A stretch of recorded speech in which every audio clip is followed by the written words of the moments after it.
What they really eat inside the world's highest security prison. The metal scraping against concrete is the only sound breaking the silence. Inside cell block 7, inmate number 4729 hasn't seen sunlight in 847 days. But right now, his focus isn't on freedom, it's on the brown liquid pooling at the edge of his breakfast tray. This is CECOT, El Salvador's Terrorism Confinement Center, where the world's most dangerous gang members are locked 23 hours a day in cells built for hell. And what they're fed? It's designed to break them. This isn't just about survival, it's about enduring a system built to remind you that you're less than human. What happens when you feed thousands of MS-13 and Barrio 18 gang members the absolute minimum to keep them alive? You're about to find out, and it's worse than you imagine. In CECOT, food isn't nutrition, it's punishment. This is the story of what 40,000 of the world's most violent criminals actually eat to survive. CECOT sits in the Salvadoran countryside like a concrete monster, 8 massive structures, each holding 5,000 inmates in conditions that make maximum security prisons look like hotels. Opened in 2023 under President Nayib Bukele's gang crackdown, this facility redefined incarceration. No phones. No visitors. No sunlight. No gang colors. And absolutely no choice in what you eat. The guards who work here don't even know most inmates' names, they're numbers now. Inside these walls, 40,000 tattooed bodies marked with devil horns and teardrops are packed into cells designed for complete sensory deprivation. But even in this hell, the human body needs fuel. The Salvadoran government spends approximately $1.20 per inmate per day on food. That's 40 cents per meal. And what they get for that price will shock you. If you're already hooked, hit that subscribe button, because what happens at breakfast will blow your mind. Don't miss a second of this. Before CECOT, these weren't just criminals, they were kings of terror. MS-13 and Barrio 18 controlled entire neighborhoods through extortion, murder, and fear. Rodrigo, inmate number 3891, once ordered executions with a snap of his fingers. Carlos, number 5624, was a shot caller who moved drugs across 3 countries. On the outside, they ate like kings, steaks, lobster, expensive liquor purchased with blood money. Families cooked elaborate meals for homecomings. Power meant excess. But El Salvador's president had a different plan. When the government declared a state of emergency in 2022, over 75,000 suspected gang members were arrested in months. The most dangerous were sent here, to CECOT, where everything they once controlled, including what they put in their mouths, would be stripped away. Food, the most basic human need, would become their first lesson in absolute powerlessness. In a separate building, away from inmate cells, the CECOT kitchen comes alive. This isn't a kitchen, it's a factory. Massive steel pots, each holding 200 gallons, bubble with a mixture that barely qualifies as food. 20 supervised inmates, deemed low risk, work under armed guard, stirring, measuring, and portioning. The recipe is simple: government-issued corn flour, water, salt, and occasionally, very occasionally, beans or a mystery meat byproduct.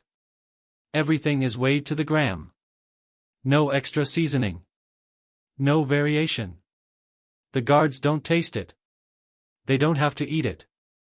They simply ensure that mathematical quotas are met, calories sufficient to prevent death, nothing more. The head chef, a guard named Martinez, has been doing this for 9 months. He's watched inmates lose an average of 35 pounds in their first 6 months. The food isn't designed to satisfy, it's designed to sustain a heartbeat and crush the spirit. The cell doors don't open, they never fully do. Instead, a small slot at the bottom slides open with a mechanical hiss. Through this 6-inch gap, a metal tray appears.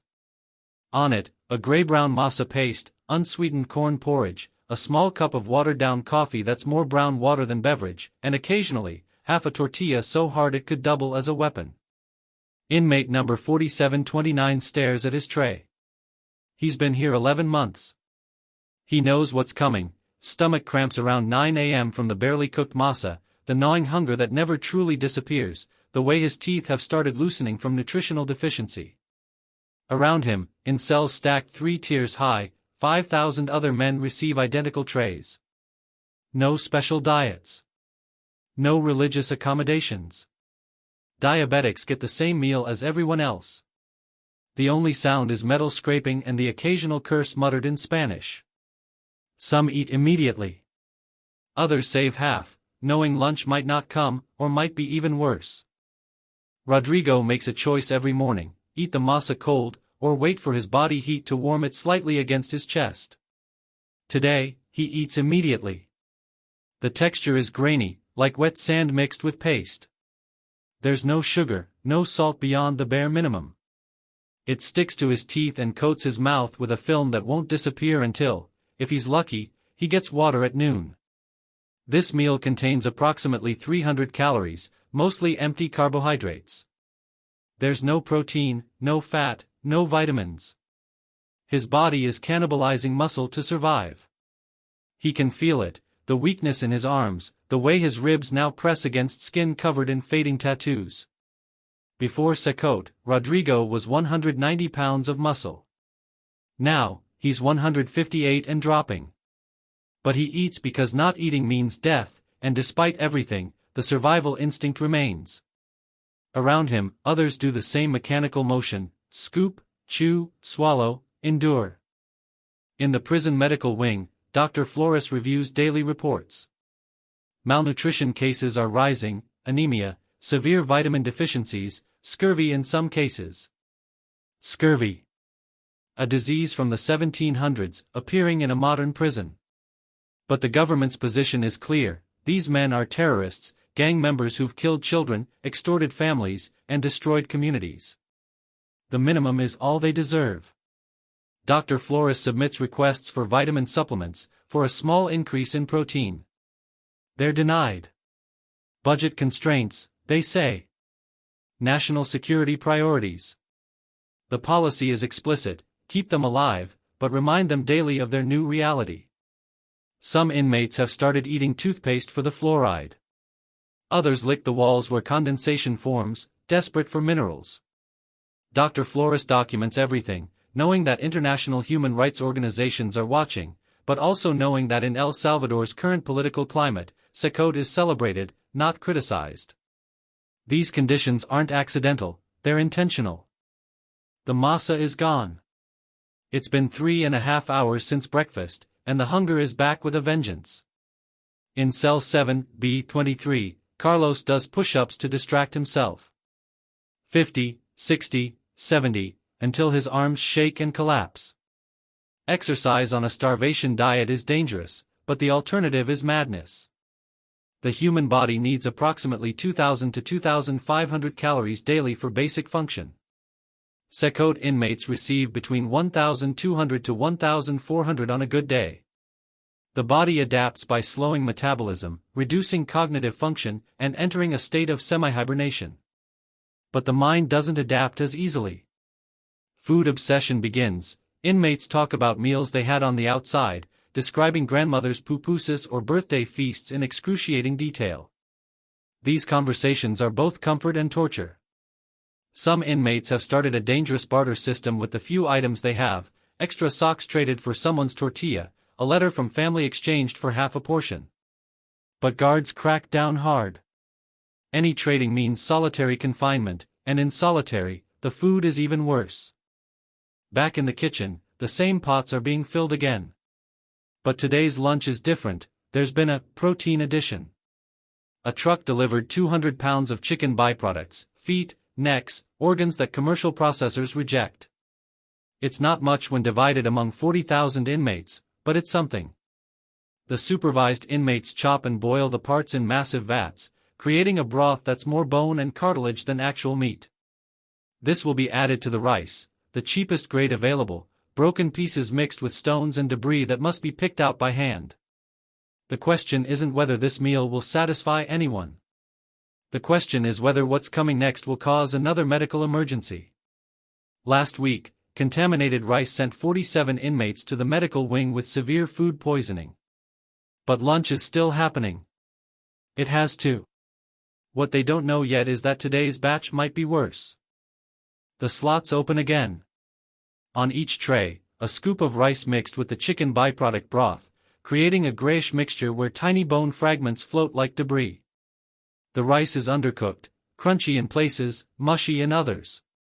The chicken is mostly gristle and skin, boiled until it's a gelatinous mass. There's a smell, not appetizing, but not quite rotten either. Somewhere in between. A smell that says, technically edible. Inmate number 2847, a former Barrio 18 enforcer named Miguel, picks at his rice with his fingers.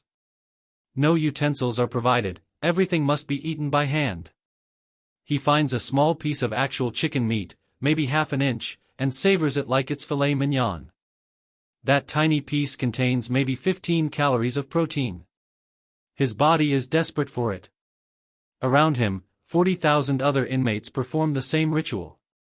Some eat quickly, afraid it'll be taken. Others eat slowly, trying to make it last. But everyone eats. Hunger is the great equalizer. 30 minutes after lunch, the problems begin. In cell block 4, inmates are vomiting. The chicken wasn't cooked to proper temperature, bacterial contamination. In cell block 9, others clutch their stomachs as intestinal cramps double them over. But here's the revelation that makes this worse. There's no emergency response protocol for food poisoning affecting hundreds of inmates simultaneously. The medical wing has 12 beds. 12 beds for 40,000 inmates. Guards watch through cameras as men writhe on concrete floors, but unless someone is literally dying, no intervention comes. This isn't negligence, it's policy. CECOT is designed to operate with minimal inmate interaction. Opening cells means risk. So inmates suffer through it, their bodies expelling the contaminated food, becoming even more dehydrated and malnourished. Some will lose consciousness. A few might die, though the official cause will be listed as pre-existing conditions or natural causes. The truth? They're being killed by a 40-cent meal. Here's what the public doesn't know. El Salvador's government spends $1.20 per inmate daily on food, but audits reveal only 60 to 70 cents actually reaches the inmates. The rest? Administrative costs, contract fees to the private company managing food services, and kickbacks that flow through a system designed for profit, not nutrition. The company, Alimentos Institucionales S.A., won the contract with the lowest bid. Nobody else wanted it at that price point. Their profit margin is thin, but multiplied by 40,000 inmates across CECOT and other facilities, it's substantial. They source the cheapest possible ingredients, rejected corn, expired rice, meat byproducts deemed unfit for pet food. It's all technically legal. The contract specifies minimum nutritional standards, a phrase so vague it's meaningless. International standards suggest $4 to $7 per inmate daily for adequate nutrition. CECOT operates at a fraction of that. And the men inside pay the price with their deteriorating bodies. For Rodrigo, food was power. Sunday dinners with his gang, tables loaded with grilled meats, fresh tortillas, cold beer. Celebrating successful extortions with lobster and champagne. Food was abundance, proof of dominance. His mother's cooking, pupusas filled with cheese and pork, horchata sweetened just right. Those memories haunt him now, sharper than any physical pain. In CECOT, he's learned that hunger is its own form of torture, more insidious than beatings because it never stops. It's there when he wakes, there when he sleeps, there in every moment between. Carlos remembers differently. His family was poor, but his abuela always made sure he ate. Even when she had nothing, she'd find something. Joining the gang meant never being hungry again.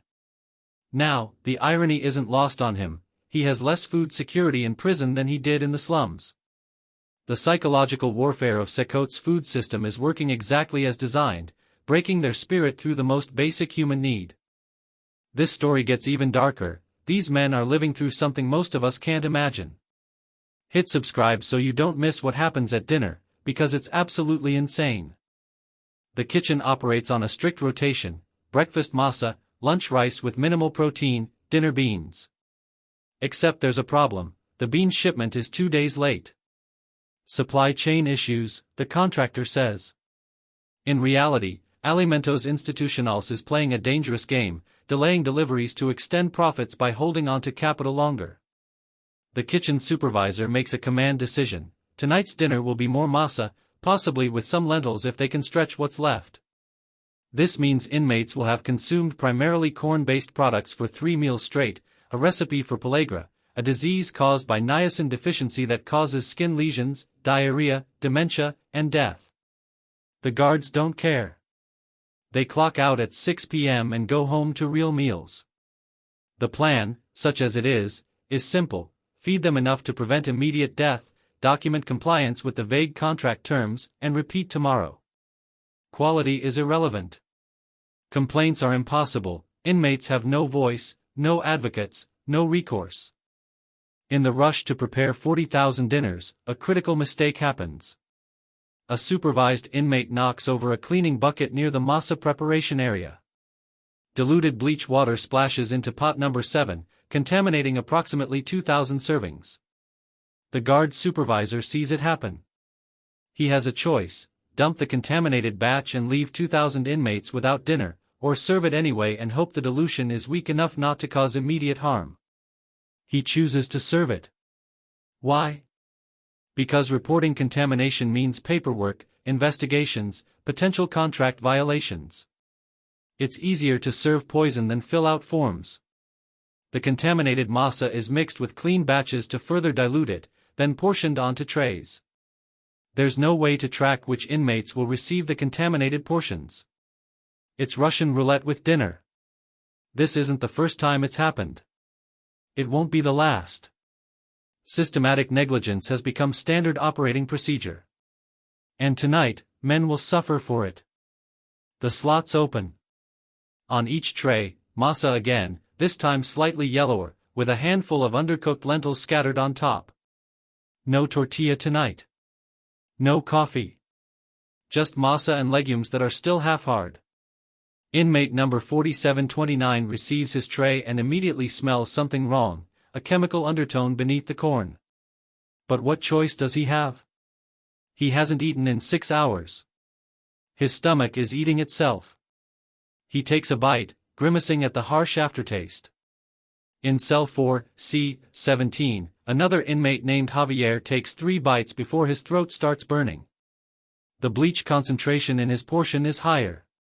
He spits it out, but he's already ingested enough to cause damage. Others aren't so perceptive. They eat the entire portion, desperate for calories. Within an hour, the burning starts: esophagus, stomach lining, intestines. Some begin vomiting blood. The medical emergencies multiply, but help won't come. The guards have gone home. The overnight skeleton crew is just 3 men monitoring 40,000 inmates through cameras. They watch men suffer and do nothing. The medical wing is overwhelmed. Dr. Flores, working a double shift, is seeing symptoms of chemical poisoning. Inmates are wheeled in on gurneys, convulsing, bleeding internally. But there's no activated charcoal, no proper stomach pumping equipment. He does what he can with 4 fluids and prayers. He knows what happened: contamination, probably bleach or industrial cleaner. He's seen it before. He demands an investigation, calls the warden, insists on testing the remaining food. The warden is dismissive: these men claim illness every week to get out of their cells. Document it and move on. But Dr. Flores knows the difference between malingering and actual poisoning. He's watching men's organs fail in real time. He pushes harder, threatens to report to international observers. The warden finally agrees to test the remaining masa, but by then, most of it has been disposed of as per protocol. Evidence is gone. The investigation will go nowhere. And tomorrow, the same kitchen will prepare breakfast, with the same staff, under the same lack of oversight. In the administrative wing, contracts manager Eduardo Salazar reviews the evening's incident reports. 47 inmates hospitalized with stomach illness.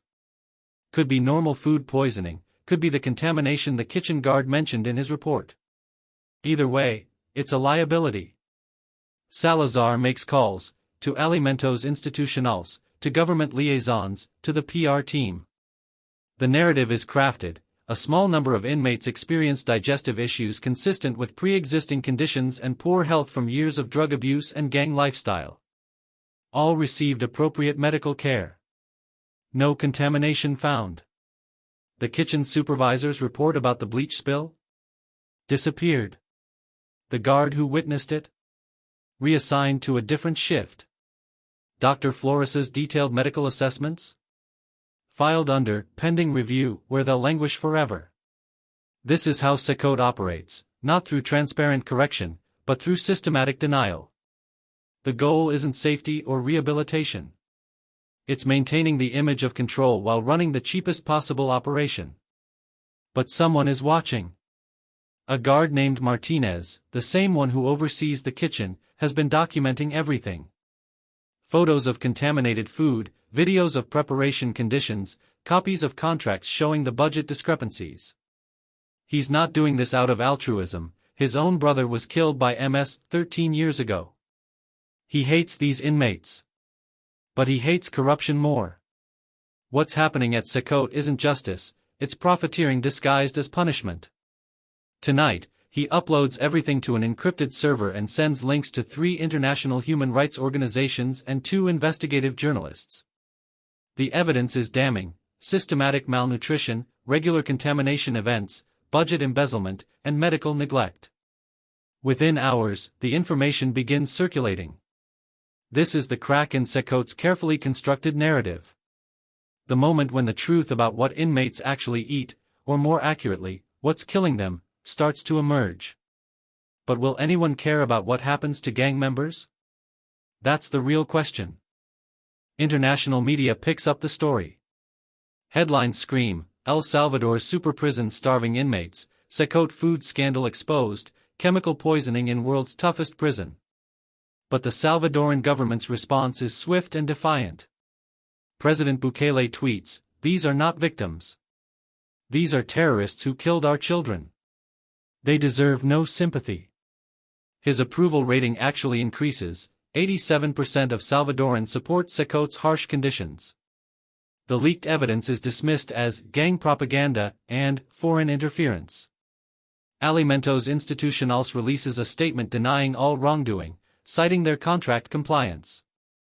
Eduardo Salazar holds a press conference showing sample meals that look nothing like what inmates actually receive: fresh tortillas, beans with visible meat, clean water.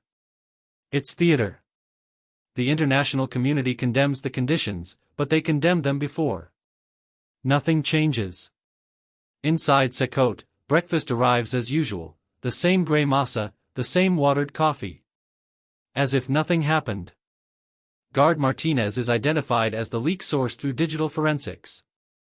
He's brought into interrogation, not as a whistleblower, but as a traitor.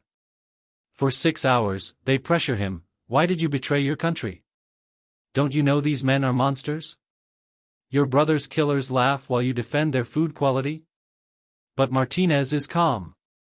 He explains he's not defending gang members, he's exposing corruption that steals from taxpayers while claiming to deliver justice. The contractors are getting rich while guards face dangerous conditions and inmates are used as profit centers. His confession isn't an admission of wrongdoing, it's a detailed accounting of systematic fraud. He names names: which officials receive kickbacks, how quality inspections are faked, how medical emergencies are underreported. He has documentation for everything. The interrogators realize they have a bigger problem than they thought. This isn't just about food, it's about a web of corruption that reaches high into government.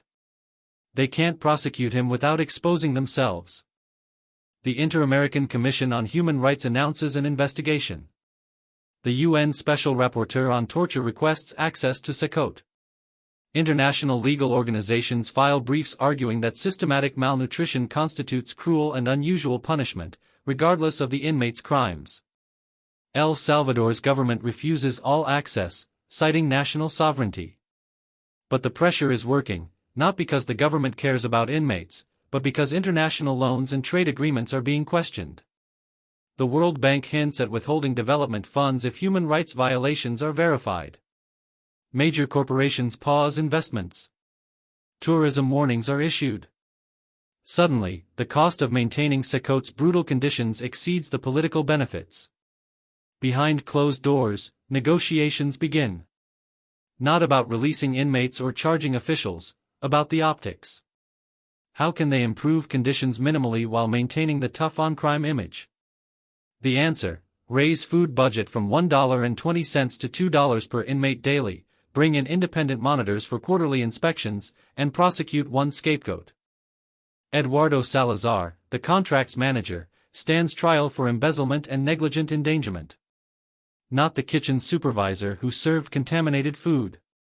Not the contractors who supplied inedible ingredients. Not the officials who designed the starvation budget. Just Salazar, the mid-level bureaucrat. The prosecution presents evidence of budget inflation, how he approved payments for quality ingredients while actual purchases were documented at half the cost. The difference, $3.2 million over 18 months, distributed among various accounts and shell companies. His defense argues he was following orders, implementing policies created above his pay grade. It's compelling and true. But he's the sacrifice. Testimony from Dr. Flores describes medical conditions consistent with severe malnutrition, scurvy, pellagra, kwashiorkor. Testimony from inmates, rare and controversial, describes finding insects, rocks, and cleaning chemicals in food. Salazar's lawyer counters, these are convicted murderers. Their testimony is worthless. The judge agrees, striking most inmate testimony from the record. Justice, it seems, has limits based on who's speaking. But there are other victims beyond inmates.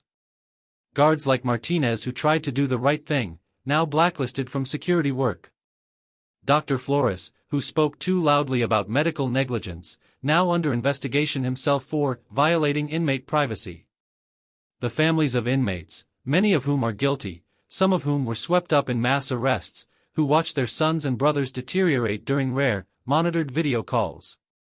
Maria, mother of inmate number 5624, testifies about watching her son Carlos lose half his body weight in 15 months. I know what he did. I know he hurt people.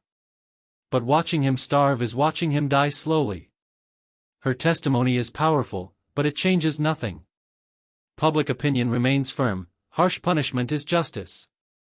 The gang violence that terrorized El Salvador for decades deserves harsh response. The question nobody wants to answer: at what point does punishment become torture? At what point does justice become vengeance? These philosophical debates rage in international forums while inside CECOT, men continue eating contaminated masa.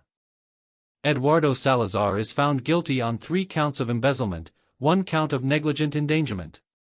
The verdict is celebrated as accountability, proof that El Salvador's justice system works. But anyone paying attention knows it's theater. The systemic issues remain: the budget is still inadequate, the contractors are still operating, the oversight is still minimal. Salazar receives 8 years in prison. Ironically, he'll be sent to a facility with better food than CECOT. The $3.2 million in recovered funds? Returned to general government coffers, not to improving inmate nutrition. International observers call the verdict a positive step, while privately acknowledging it changes nothing fundamental.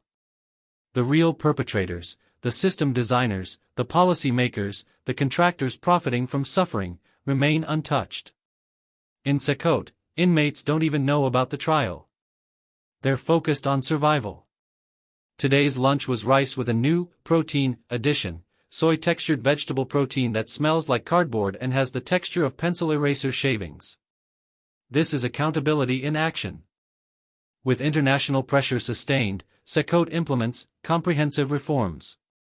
The food budget increases to $2 per inmate daily, still inadequate, but an improvement. New contractors are brought in, though they're subsidiaries of the same parent companies. Quarterly inspections begin, announced weeks in advance so everything can be sanitized.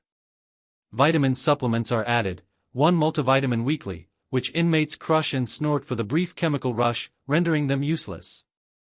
The masa gets marginally better, actual salt added, occasional vegetable pieces. Lunch rice is now cooked properly more often than not. Dinner beans are less likely to contain debris. But these are small mercies in a system still designed for punishment over rehabilitation. Inmates gain back some weight, medical emergencies decrease by 40%, and international headlines move on to other crises. CECOT remains the world's toughest prison, but now it's the world's toughest prison with slightly less deadly food. Progress, they call it. The bare minimum dressed up as reform. Guard Martinez never works in law enforcement again. His leaked evidence was protected under whistleblower statutes, but professional retaliation has no legal remedy.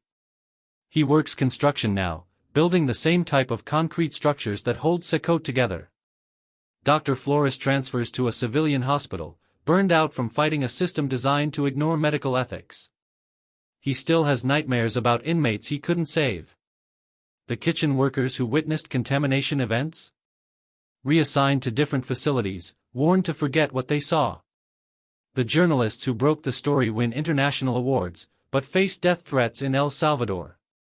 The human rights organizations add CECOT to their lists of concerning facilities, buried among hundreds of others worldwide. And in the communities that were terrorized by the gangs now imprisoned in CECOT? They don't care about food quality. They sleep better knowing those men are suffering. The cycle continues, violence begets violence, suffering begets suffering, and justice, real justice, remains elusive.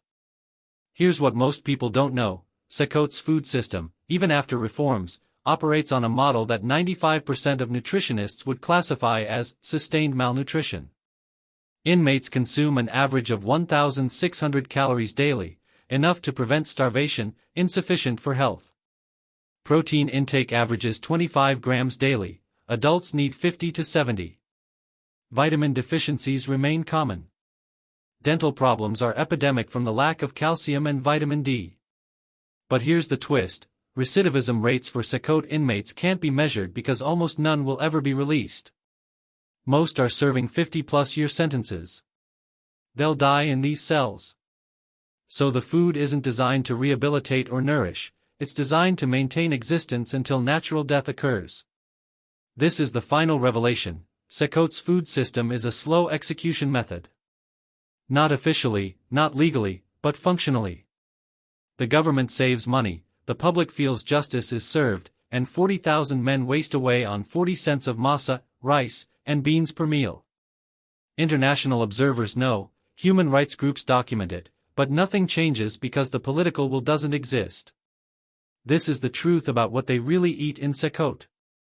Tonight, at CECOT, dinner trays are collected through the same 6-inch slots they were delivered through. Across 8 buildings, 40,000 metal trays slide back, most wiped clean, not because the food was good, but because hunger leaves no waste. The guards don't taste it. The officials who designed the system don't eat it. The contractors who profit from it never see it. But the men inside consume it, meal after meal, day after day, year after year, until their bodies give out or their sentences end in death.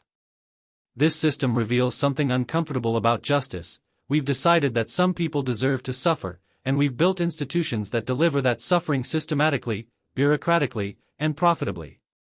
The question isn't whether gang members deserve punishment. Most CECOT inmates committed horrific crimes. The question is whether a society should be judged by how it treats even its worst members. CECOT's food system is efficient, legal, and broadly popular in El Salvador. It's also inhumane. Both things are true. And that's the lesson, justice and cruelty can coexist, documented on budget spreadsheets and served on metal trays, 120,000 times a day.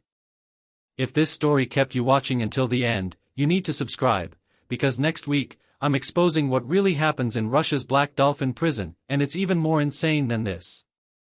Hit subscribe and turn on notifications so you don't miss it. These stories need to be told.